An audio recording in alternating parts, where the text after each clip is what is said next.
ഞാനിവിടെ 1 കപ്പ് അരിപ്പൊടി എടുക്കുന്നത്. 1/2 കപ്പ് മൈദാമാവ് എടുത്ത് ഇതിലേക്ക് ആവശ്യത്തിന് ഉപ്പിട്ട് കൊടുക്കാം. 1 നുള്ളു ചെറിയ ജീരകം പൊടിച്ചത്, 1 ടീസ്പൂൺ വെളുത്ത എള്ള്. കറുത്ത എള്ളായാലും കുഴപ്പമില്ല, എള്ളില്ലേലും കുഴപ്പമില്ല. ഇതിന് കുറേശ്ശെ വെള്ളം ഒഴിച്ച് നനച്ചെടുക്കാം. ഇപ്പോൾ ഇത് ഞാൻ 1 സ്പൂൺ എണ്ണയും കൂടെ ഒഴിച്ച് നല്ലതുപോലെ കുഴച്ച് വെച്ചിട്ടുണ്ട്. ചപ്പാത്തിയുടെ പോലെ പരത്തി എടുക്കാനാണ് കുഴച്ച് വെച്ചിരിക്കുന്നത്. ഇതിനി അങ്ങോട്ട് മാറ്റി വയ്ക്കാം. ഇവിടെ ഇപ്പം ഞാൻ 2 മുട്ട പൊട്ടിച്ചെടുത്തിട്ടുണ്ട്.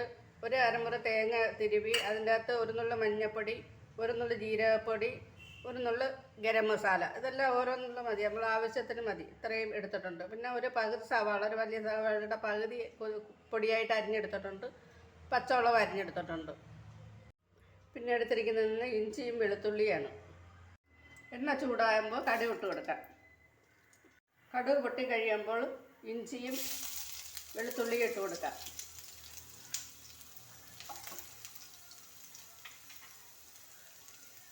പച്ചമുളകും ഇട്ട് കറിവേപ്പിലയും ഇട്ട് ഒന്ന് ഇളക്കിയ ശേഷം സവാള കൊത്തി അരിഞ്ഞത് ഇട്ട് കൊടുക്കാം. സവാള പൊടിയായാണ് അരിഞ്ഞെടുത്തിരിക്കുന്നത്. സവാള വാടി കഴിയുമ്പോൾ നമ്മൾ ആ സവാള മൂത്ത് വരുമ്പോഴത്തേക്ക് നമുക്ക് ഈ തേങ്ങയും കൂടെ അതിലേക്കിട്ട് ഇളക്കി എടുക്കാം. ഇനി ഇതെല്ലാം ഒരു സൈഡിലോട്ട് മാറ്റി ഈ ലോ ഫ്ലെയിമിലാക്കിയതിന് ശേഷം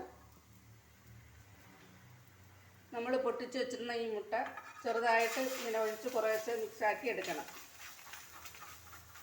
മുട്ട ഇതുപോലെ ചിക്കി തോർത്തിയതിന് ശേഷം ചിക്കി എടുക്കുമ്പോഴത്തേക്ക് ഇത്രത്തോളം പൊടിയായിട്ട് ചിക്കി എടുക്കുക, അത്രത്തോളം നല്ലതാണ്. അപ്പോൾ ഈ സവാള വാട്ടി വെച്ചിരിക്കുന്നത് ഇതിലേക്ക് മിക്സ് ആക്കണം.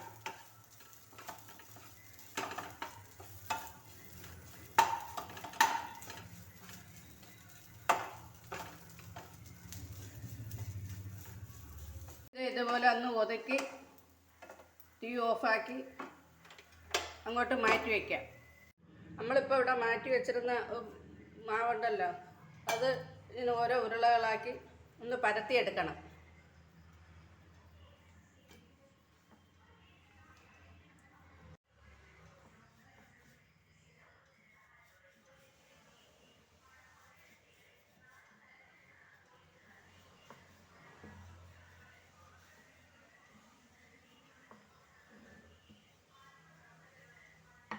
ഇപ്പോൾ നമ്മൾ അവസാനത്തെ ഇതും പരത്തി എടുത്തിട്ടുണ്ട്.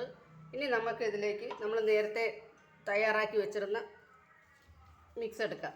ഇതിപ്പോൾ ഇങ്ങനെ സൈഡിലോട്ട് എടുത്ത് വെച്ചതിന് ശേഷം ഇതിൽ നിന്ന് മിക്സ് കോരി ഈ ഫില്ലിങ്സ് കോരി ഇതുപോലെ വയ്ക്കുക.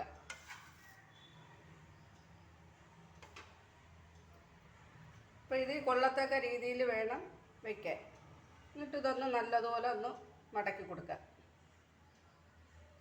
ഇത്രയും ആകുമ്പോഴത്തേക്ക് ഈ സൈഡൊന്ന് ചരിച്ച് മടക്കി കൊടുക്കാം. അത് അങ്ങനെ ഇരിക്കും. വീണ്ടും ഇത് മടക്കിയെടുക്കാം.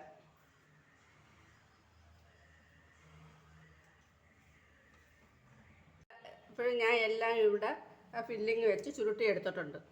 ഇതിന് ഒരു ഇഡ്ഡലി തട്ടിലേക്ക് കുറച്ച് എണ്ണ ഒഴിച്ച് എല്ലായിടും എണ്ണ തടവിയതിന് ശേഷം, ഇപ്പോൾ ഈ എണ്ണ തടവുന്ന എന്തിനെന്ന് വെച്ചാൽ അത് ഒട്ടിപ്പിടിക്കാതിരിക്കാനാണ്. നമ്മൾ ഈ തയ്യാറാക്കി വെച്ച ഓരോന്നായിട്ട് ഇങ്ങോട്ട് വെച്ച് കൊടുക്കാം. റോളുകൾ ഇത് നമ്മൾ തട്ടിൽ വെച്ച് ആവിയിൽ വേവിച്ചെടുക്കാം. ഇപ്പം നമ്മൾ ഉണ്ടാക്കിയ എഗ് റോള് ഇവിടെ ശരിയായിട്ടുണ്ട്. എഗ് റോളെന്ന് വേണമെങ്കിൽ പറയാം. നമുക്കിത് പോലെ ഒന്നുണ്ടാക്കി കഴിഞ്ഞാൽ ഈ ബ്രേക്ക്ഫാസ്റ്റായിട്ടും വൈകിട്ടത്തെ ചായക്കടിയായിട്ടൊക്കെ കഴിക്കാൻ പറ്റും. നല്ല ടേസ്റ്റാണ്, ഭയങ്കര ടേസ്റ്റാണ് കഴിക്കാൻ. ഇപ്പോൾ എല്ലാവരും കഴിക്കുക. ഇത് എരി ഇടാത്തതുകൊണ്ട് എല്ലാവർക്കും കുട്ടികൾക്കും ഉണ്ടാക്കി കൊടുക്കാൻ നല്ലതാണ്.